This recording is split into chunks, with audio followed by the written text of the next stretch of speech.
Okay, just as I suspected, it has that elliptical pattern on the axle, and you have to get it perfectly aligned. And what I forgot to tell you is with the monofork front, there's a bearing on the inside of the wheel, a bearing on the outside of the wheel, but there's a free-floating bushing inside there, and it kind of falls around with gravity, and you have to kind of get it aligned before the wheel will actually go on.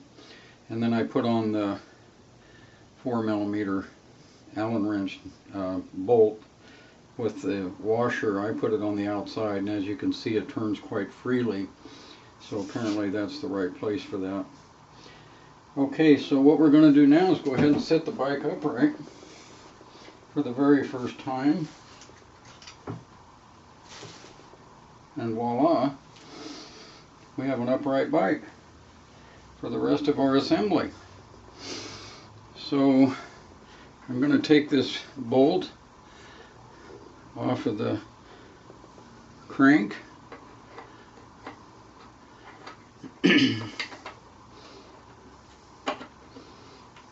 Obviously that wouldn't be it. We want it opposite the other one. And this is a great big Allen.